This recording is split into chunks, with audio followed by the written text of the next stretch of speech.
याद होगा बहनों तुम में कैसी कैसी नारी थी, याद होगा बहनों तुम में कैसी कैसी नारी थी, वीरांगना विदुषी थी देश हितकारी थी, वीरांगना विदुषी थी देश हितकारी थी। याद होगा बहनों तुम में कैसी कैसी नारी थी, वीरांगना विदुषी थी देश हितकारी थी, वीरांगना विदुषी थी देश हितकारी थी। रंग था सदाचार का न मुँह चमकाती पाउडर से, करती थी श्रृंगार भी और प्यार भी था जेवर से, करती थी श्रृंगार भी और प्यार भी था जेवर से। कमर से हमेशा बंधी रही एक कटारी थी, कमर से हमेशा बंधी रही एक कटारी थी,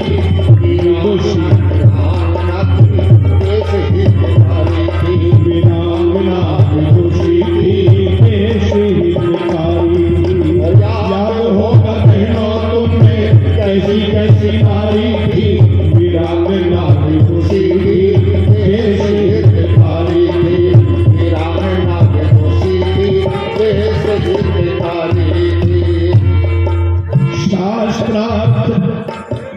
शास्त्रार्थ करने काशी जब पहुंचा स्वामी शंकर, जाकर के एक पनिहारी से पूछा था मंडन का घर, जाकर एक पनिहारी से पूछा था मंडन का घर।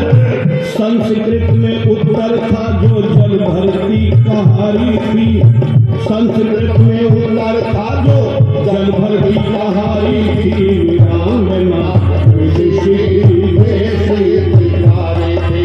याद होगा बहनों तुम में कैसी कैसी नारी थी, वीरांगना विदुषी थी देश हितकारी थी, वीरांगना विदुषी थी देश हितकारी थी।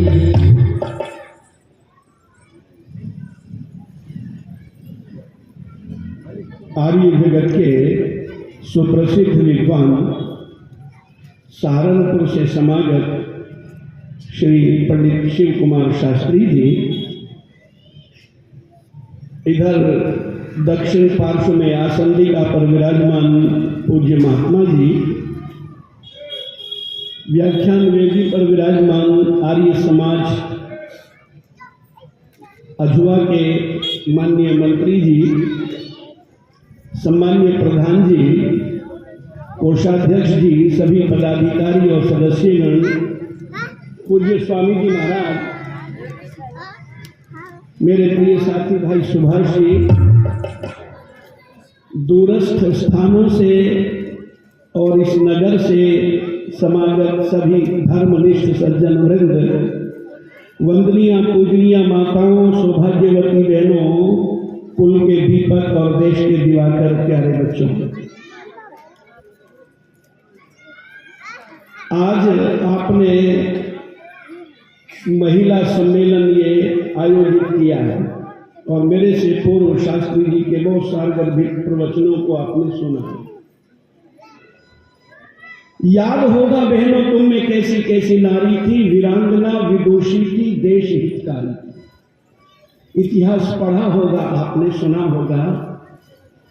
यदि विदुषियों का इतिहास पढ़ते हैं तो आप देखेंगे कि मैत्रेयी, लोपामुद्रा और सुलभा, गार्गी, कितनी विदुषियां हुई हैं। विद्योत्तमा बड़ी विदुषियां हुई हैं। और वीरांगनाओं में अगर आप देखेंगे तो दुर्गावती, लक्ष्मीबाई, महारानी किशोरी, महामाया, अनेक ऐसी वीरांगनाएं भी हुई हैं जिन्होंने इतिहास में अपना नाम अंकित करा दिया है। और सीता और सावित्री की तो घटनाएं आपने सबने सुनी ही है। तो मेरी बहनों, आप भी उनसे किसी से कम नहीं हो, किसी भी तरह से। पर मध्याह्न काल में, बीच मध्य काल में नारी को बहुत अधिक प्रताड़ित किया गया, बहुत अधिक प्रताड़ित किया गया। पहले तो पढ़ने लिखने का ही अधिकार छीन लिया गया इनसे, और मनगढ़ंत जो है अपने वाक्य बना बना करके समाज में प्रचारित करते रहे, स्त्री शूद्रो नाधीयताम, इनको पढ़ने का अधिकार नहीं है। अच्छा, पढ़ने का अधिकार नहीं है, और मां को कहा है कि मां निर्माण करने वाली होती है। अगर बेपढ़ी होगी, उसे कुछ ज्ञान ही नहीं होगा तो कैसे निर्माण करेगी। इसलिए मैं निवेदन किया करता हूं कि संसार के लोगों ने जो अपने मत चला करके और नारी को प्रताड़ना दी है, यदि नारी को उस मध्यकाल में भी पढ़ने लिखने का अधिकार होता और उसे अपने अधिकारों का बोध हो गया होता, तो जो नारी की दशा हुई वो ऐसी ना होती। अच्छा, आपने सुना होगा पिछले दिनों में जब लोग, अब तो अखबारों में वो कम हो गया, और नहीं तो दहेज के नाम पर भी महिलाओं को कहीं पर तो जला दिया जाता था, कहीं पर इतना तंग किया जाता था कि बेचारी विवश होकर के आत्मदाह कर लेती थी, पंखे से लटक करके प्राण दे देती थी। ऐसा पढ़ा सुना होगा नहीं? आखिर ऐसा ही क्यों? और नारी की शत्रु नारी ही बनी रही, उसमें पुरुषों का कम दोष था। सास ही तो कहती थी दहेज कम लाइए, सास कहती थी। एक दिन की बात सुनाऊं मैं आपको, क्योंकि डर बहुत बैठा हुआ था दिल में। हमारा प्रचार हो रहा था एक स्कूल में, और वो बेटियों की पाठशाला थी, बेटियों का स्कूल था। हमने पूछ लिया, बेटियों एक बात बताओ, ससुराल में सबसे खराब चीज क्या होती है? तो 2-3 कन्याओं ने कहा कि सास। अच्छा, पहले बहू सास से डरती थी, पर अब सास बहुओं से डरती। अब उल्टा हो गया, अब सास बहुओं से डरती है। और कितनी डरती हैं, इतनी डरती हैं, इतनी डरती हैं। हे भगवान, इन माताओं का डर भी दूर कर दे, इन बहुओं से इनका डर छुड़ा दे। एक दिन एक माता जी कभी तो घर में से बाहर को आए और कभी बाहर से घर में जाए अंदर। सुबह सुबह का समय था, 5, सवा 5 बज रहे थे। हमने कहा, माता जी आप कभी बाहर आती हो, कभी अंदर जाती हो, कभी बाहर आती हो, कभी अंदर जाती हो। तो कभी माता जी अंदर जाए, कभी बाहर आए। हमने कहा, माता जी क्या बात है, क्यों आप परेशान हो रही हो? तो कहने लगी, बेटा वो बहू ने टेलीविजन चला रखा है और उसमें बाबा रामदेव यूं कह रहा है, सांस को अंदर करो, सांस को बाहर करो। हमने कहा, माता जी सांस को अंदर बाहर करने को नहीं कह रहे बाबा, वो तो ये कह रहे श्वास को अंदर करो, श्वास को बाहर करो। वो तो प्राणायाम के लिए कह रहे हैं, अनुलोम विलोम और जो है जो भस्त्रिका आदि प्राणायाम सिखाते हैं उसके लिए कह रहे हैं। तो इतनी डर गई है आजकल सास भी बहुओं से कि बस बेचारी बिना बात के ही परेशान हो जाती है। डरने की जरूरत नहीं है माताओं। मैं एक गीत सुना रहा हूं आपको।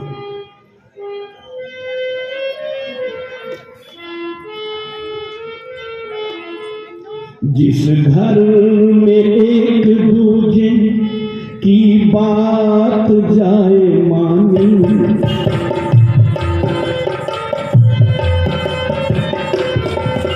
जिस घर में एक दूजे की बात जाए मानी, उस घर कभी न आए कोई भी परेशानी। जिस घर में एक दूजे की बात जाए मानी, उस घर कभी न आए कोई भी परेशानी। जिस घर आकाश में नहीं है स्वर्गों की कोई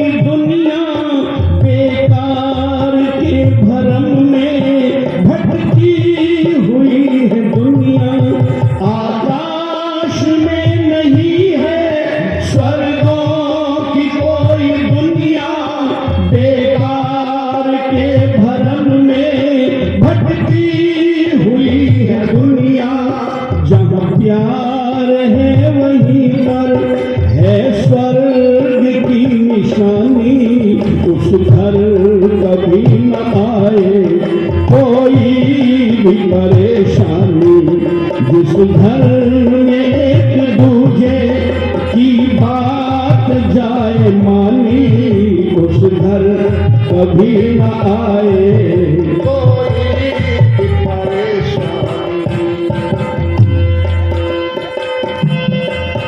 माता पिता की सेवा कर्तव्य है हमारा, माता पिता से जग में नामो निशान हमारा। माता पिता की सेवा कर्तव्य है हमारा, माता पिता से जग में नामो निशान हमारा। माता पिता की आज्ञा जाए जहाँ पे मानी, उस घर कभी न आए कोई परेशानी, उस घर में एक दूजे की बात जाए मानी, उस घर कभी न आए कोई भी परेशानी, उस घर में एक दूजे। संतान पैदा करके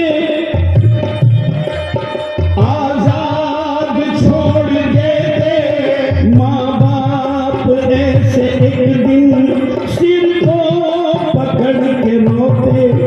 औलाद पैदा करके आजाद छोड़ देते माँ बाप, ऐसे एक दिन सर को पकड़ के रोते।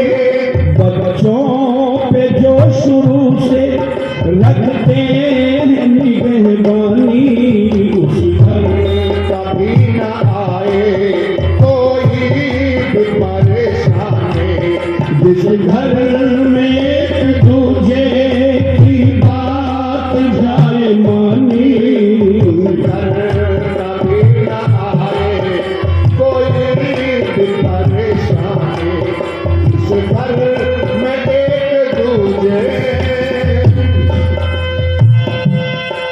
लाओ प्रयोग में ना तराजू को, शादियों में बर्बाद हो गए हैं इन सौदेबाजियों में। लाओ प्रयोग में ना तराजू को, शादियों में बर्बाद हो गए हैं इन सौदेबाजियों में। दुल्हन को ही समझते जिस घर में घर की रानी, उस घर कभी न आए कोई भी परेशानी, जिस घर में एक दूजे की बात जाए मानी, उस घर कभी न आए कोई भी परेशानी। जिस घर में एक दूजे की बात जाए मानी, उस घर कभी न आए कोई भी परेशानी। मैं निवेदन कर रहा था कि जिस घर में दुल्हन को ही दहेज माना जाता है, अपने ट्रकों के पीछे, बसों पर, शहरों में दीवारों पर लिखा देखा होगा दुल्हन ही दहेज है, पर लोग फिर भी दहेज के चक्कर में रहते हैं।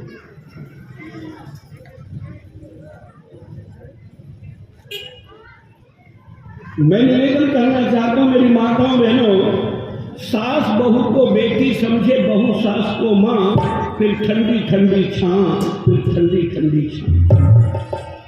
यदि सास बहू को बेटी समझे, पर ऐसा भी मुश्किल दिखाई पड़ता है आपके इस अधुआ में, तो सच्चाई यही है कि सास बहू को बेटी मानती है और बहू सास को मां समझती है, पर कहीं कहीं ऐसी स्थिति दिखाई पड़ती है।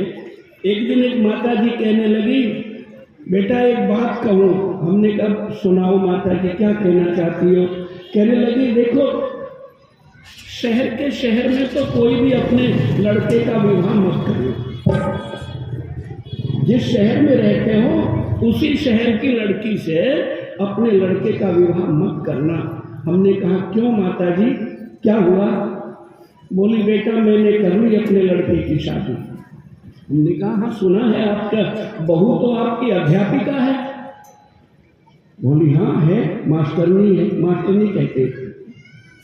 तो हमने कहा उसको अच्छा खासा वेतन मिलता होगा, तुम्हारा बेटा भी कमाता है तो फिर अच्छी इनकम है घर की, और दूसरे बच्चों को ट्यूशन नहीं कराना पड़ेगा, ट्यूशन नहीं पढ़ाना पड़ेगा, वो अपने आप बच्चों को शिक्षा दे लेगी।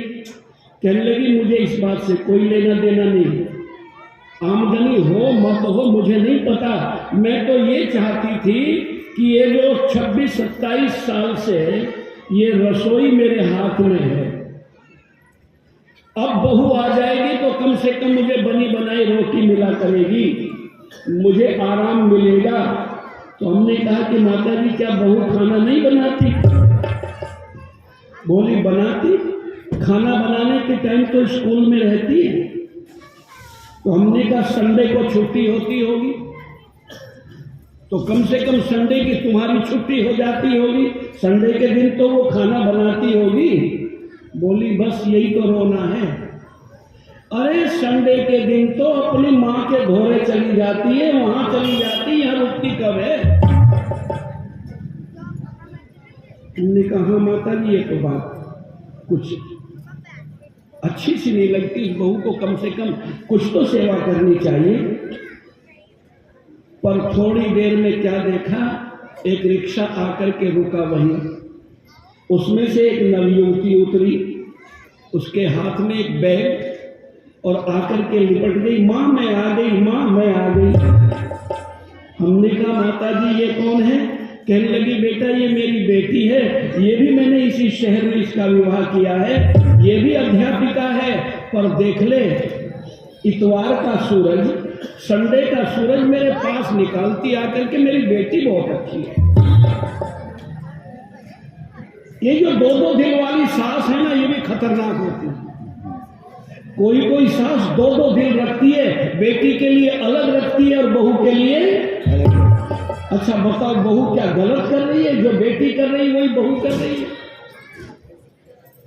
मेरी माताओं बहनों, बस व्यवहार जो है, उस व्यवहार को अगर सुधार लिया तो समझ लीजिए जीवन सफल, और अगर व्यवहार बिगड़ गया तो जीवन फेल हो गया। सास बहू को बेटी समझे, बहू सास को मां, फिर ठंडी ठंडी छां, फिर ठंडी ठंडी छां।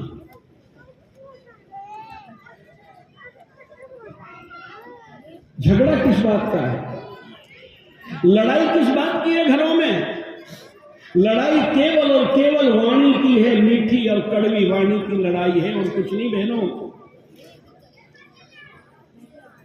तुलसीदास जी ने लिखा बहुत सुंदर एक दोहा, वो लिखते हैं कि वशीकरण यह मंत्र है, तज दे वचन कठोर, तुलसी मीठे वचन से सुख उपजे चहु ओर। एक बोली घाव करती और एक बोली अपना बना लेती। कभी कड़वी बोली मत बोलना, घरों को अगर स्वर्ग बनाना है। देखो अभी हमारे पंडित नील प्रकाश जी, पंडित जी एक बात कह रहे थे कि स्वर्ग की पहचान क्या है, स्वर्ग किसे कहते हैं। महर्षि स्वामी दयानंद सरस्वती ने स्वर्ग की पहचान लिखी। स्वर्ग की परिभाषा लिखते हैं आर्योदेश रत्नमाला में। वो लिखते हैं कि जहां सुख, मैंने सुन नहीं रहे, इधर उधर देख रहे हैं, ये मोटरसाइकिल रोज चलती है सड़क के ऊपर, कल को देख रहे हैं।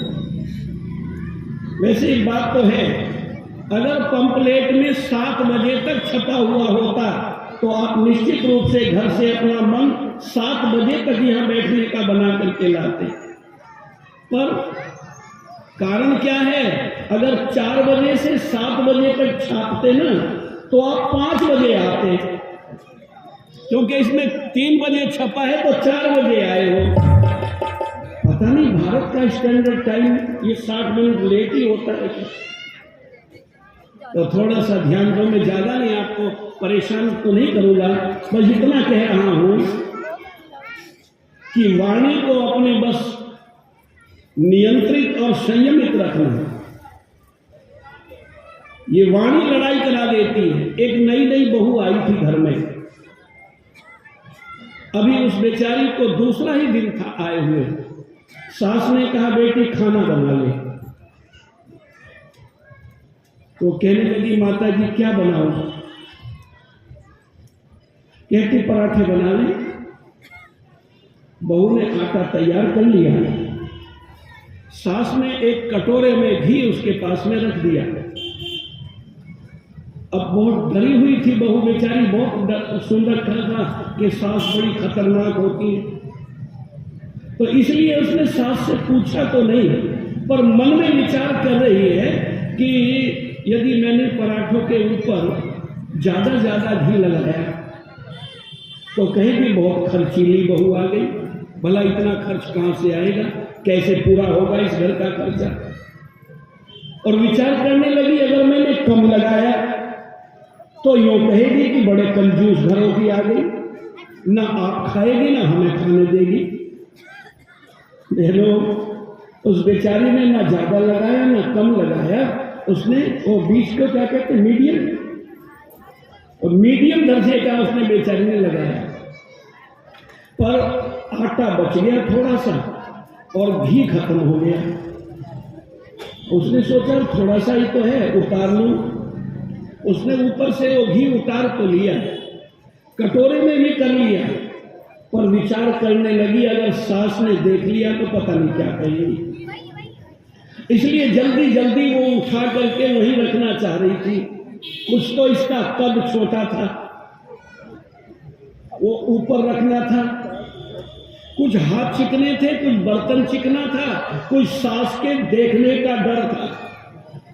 बस एडिया उठा करके ऊपर रखना चाहती थी, हाथ में से फिसल गया वो बर्तन, कंच का बर्तन था और नीचे गिर करके सारा घी बिखर गया, बर्तन भी टूट गया। सास ने जब आवाज सुनी घर में कुछ गिरा है रसोई में, तो दौड़ करके आई। अच्छा बताओ क्या कहा होगा उसने? हे बहनों, अगर किसी को अनुभव हो तो बताओ क्या कहा होगा।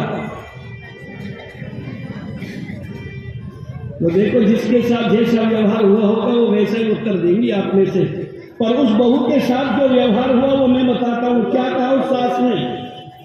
बेटी क्या गिरा ऊपर से? अब वो तो कांपने लगी, कहने लगी माता जी ये घी का बर्तन टूट गया, गिर करके थोड़ा कम पड़ गया था, मैं निकाल रही थी फिर रखना चाह रही, और घी बिखर गया। कोई बात नहीं मेरी बेटी, आज तो शुक्रवार का दिन है और आज के दिन तो घी का बिखरना शुभ माना जाता है। तेरे ससुर की, तेरे पति की उत्तम स्वास्थ्य बना रहे, और घी के तो पीपे मंगवा करके रख दूंगी, तू चिंता मत करे। तू डर क्यों रही है? अभी किससे डर रही है? डर मत, इसे मैं संभालती हूं, तू अपनी रसोई को संभाल। सास एक परात लाई, परात तो समझते हैं, वो बड़ा बर्तन जिसमें आटा मलते हैं, वो परात उठा करके लाई। बहू ने अपने बेचारी ने पराठे बना लिए और सास ने वो सारा घी और कंच के टुकड़े इकट्ठे करके उस परात में कर दिए। फिर बहू से बोली बेटी अब तू 2 लीटर पानी गर्म कर ले। बहू ने 2 लीटर पानी गर्म कर लिया, कहने लगी अब इस परात में डाल दे। बहू ने परात में डाल दिया। आप सब जानती हो मेरी बहनों, मेरी बेटियों, मेरी माताओं, कि पानी भारी होता है और घी हल्का होता है। वो गर्म पानी के ऊपर पिघल करके घी आ गया, कंच के टुकड़े और मिट्टी के कण नीचे बैठे रह गए। फिर सास बहू से बोली बेटी अब फ्रिज में से बर्फ निकाल ला। बहू बर्फ निकाल लाई और कहती है इसमें डाल दे परात में। वो पानी ठंडा होकर के घी जम गया और कहती ऊपर ऊपर से उतार ले, इसे भगोने में कर, चूल्हे पे रख दे, आंच जला दे, जो पानी का अंश है वो जल जाएगा, और इसे छान करके दूसरे बर्तन में करके वहीं रख दे जहां रखना चाह रही थी। अच्छा बताओ उस सास ने अपना स्थान उस बहू के हृदय में बना लिया या नहीं? जीवन भर उसे देवी की तरह उसकी पूजा करेगी। अपनी पूजा अगर करवानी है तो बहुओं को तंग मत करना। ये नुकसान तो तुम्हारी बेटी से भी हो सकता था, ये नुकसान तो तुमसे भी हो सकता था। उस सास ने बड़े बुद्धिमत्ता से काम लिया और थोड़ी देर के बाद में उस बहू को अपने पास बैठा करके बोली, देख बेटी, ये घर कल तक तो मेरा था, आज से ये घर है तेरा। अब इसमें नुकसान होगा वो तेरा, और इसमें जो भी कुछ फायदा होगा वो तेरा। मुझे तेरे फायदे से नुकसान से कोई मतलब नहीं, तू जैसे करेगी वो ठीक है, पर मैंने इस घर को बड़ी सावधानी से चलाया है, और घर सावधानी से चलते हैं, सावधानी हटी तो दुर्घटना घटी। सावधानी से चलाना। अब मैं जब तक बैठी हूं, जब तक जीवित हूं, तब तक तुझे मैं अपने अनुभव बताती रहूंगी, पर घर है तेरा। अच्छा बोलो, अब क्या कुछ रह गया? भगवान की तरह से पूजा करेंगी। ये मीठी बोली के कारण परिवार में आज विखंडन होने से बच गए। यदि उस सास की बोली कड़वी होती तो क्या होता? क्या होता? मैं बताता हूं क्या होता। उसी घर के बिल्कुल सामने वाले घर में एक नई बहू उसमें भी आई थी। उस बहू के पीहर को समझते हैं, मायके वाले कुछ मेहमान आए हुए थे, उन्हें जलपान कराया गया। वो तो जलपान करके चले गए। वो नई बहू बेचारी, वो जो कप और प्लेटें थी उन्हें उठा करके ला रही थी। 2-4 सीढ़ियां नीचे उतरी, पैर फिसल गया उस बेचारी का। बहुत संभाला, पर एक प्लेट गिर करके टूट गई। जैसे ही प्लेट टूटी, सास देख रही थी, क्या बोली? हाय! ऐसे कहा जैसे इसके सिर में लगी हो। तोड़ दी। नाश तो होगा इस घर का, कोई नहीं रोक सकता इस घर का नाश होने से। तो मैं आपसे निवेदन कर रहा था मेरी बहनों, तो सास उसको बहुत कठिन शब्द बोल रहे हैं। जिस दिन से आई है कुछ ना कुछ नुकसान हो रहा है, कोई नहीं रोक सकता, इस घर का नाश करके बैठेगी। सुनती रही, पर जब एक बात कही वो सहन नहीं हुई। सास ने कहा कि तेरे माँ बाप ने चलना भी नहीं सिखाया। मैं हाथ जोड़ करके प्रार्थना कर रहा हूं आपसे भी, आप बहू को चाहे कुछ भी कह लेना, सहन कर लेगी, पर उसकी गलती पर अगर माँ बाप को बीच में ले आए वो सहन नहीं करेगी। जैसे उस सास ने ये कहा कि तेरे माँ बाप ने चलना भी नहीं सिखाया, तो जो 10-12 और ले रखे थे ना हाथ में, तोड़ी तो नहीं इस बेचारे ने, वो समझदार थी बहू। ये कहने लगी कि देख, ये जो टूटी है ये मैं अपने पिताजी के घर से लाई थी, और ये मेरे हाथ में जितनी है ये भी मेरे पिताजी के घर से आई हुई है। अगर मैं इन सबको भी तोड़ दूं तो तेरे बाप का क्या नुकसान है, ये बता।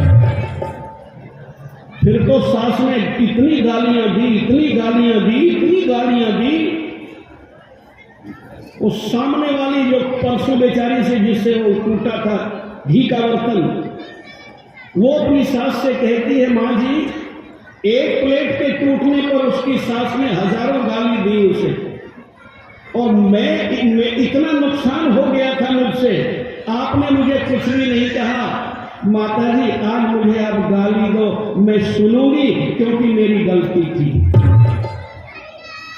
वो सास कहती है, ए बेटी, ये टूटे हुए कप, ये टूटी हुई प्लेट, ये तो बाजार से मिल जाती हैं, पर जो कड़वी बोली से दिल टूट जाते हैं वो जिंदगी भर कभी नहीं मिलते।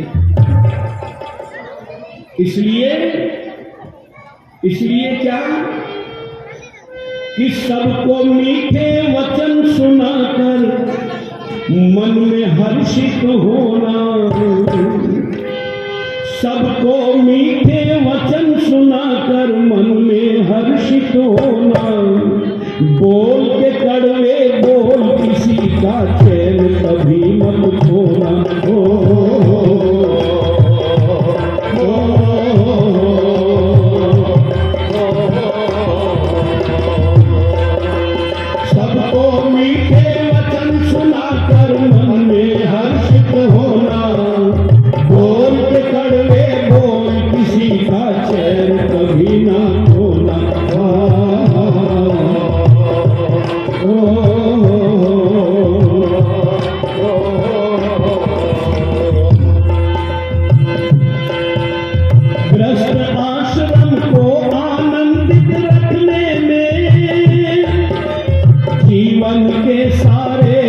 सुखों को चखने में,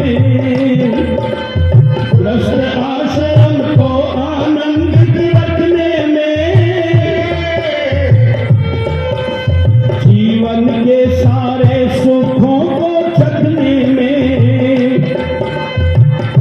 गृहिणी का है मुख्य स्थान, करे सबका ही सम्मान, शब्द कोई बिन जांचे परखे मुख से बाहर होना हो,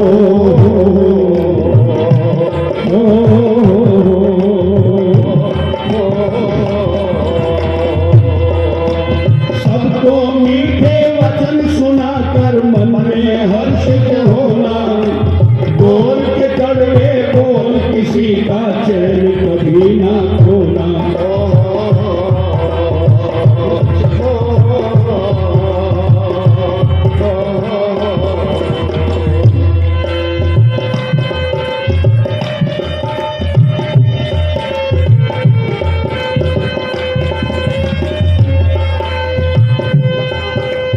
मधुर वचन है औषधि, इसको मत भूलो, वो शब्द शहद से मीठे हृदय को छू लो। मधुर वचन है औषधि, इसको मत भूलो, वो शब्द शहद से मीठे हृदय को छू लो। घाव भर जाता है गोली का, लेकिन ना भरता गोली का, घाव भर जाता गोली का, लेकिन ना भरता गोली का, बिन सोचे समझे जो बोले उसको पड़ता रोना।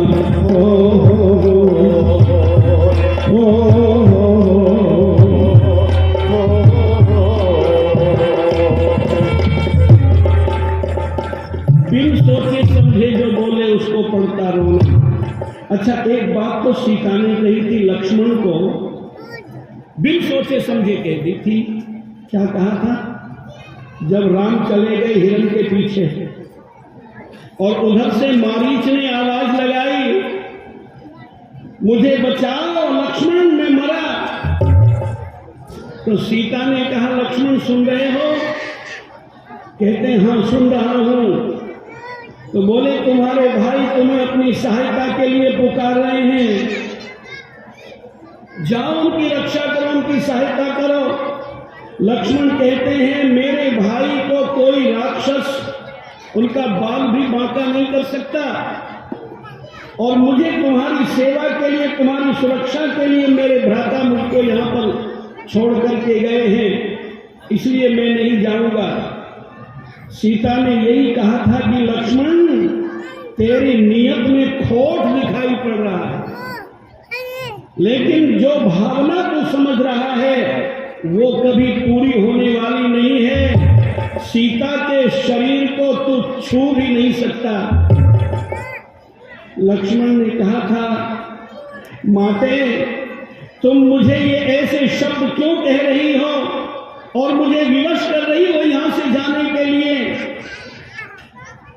अब तुम देख लेना, तुम्हारी जिम्मेदारी है। फिर भी मैं कहता हूं कि कुटिया से बाहर मत निकलना, ये रेखा मैं खींच करके जा रहा हूं, इसके अंदर ही रहना, बाहर मत निकलना। लेकिन क्या हुआ था आप सब जानते हैं। उस जरा सी कड़वी बात का परिणाम ये हुआ कि वर्ष भर तक कम से कम सीता को अशोक वाटिका में कष्टों का सामना करना पड़ा, रोती रही बैठ करके वहां। और महाभारत में राजसूय यज्ञ में जब दुर्योधन उस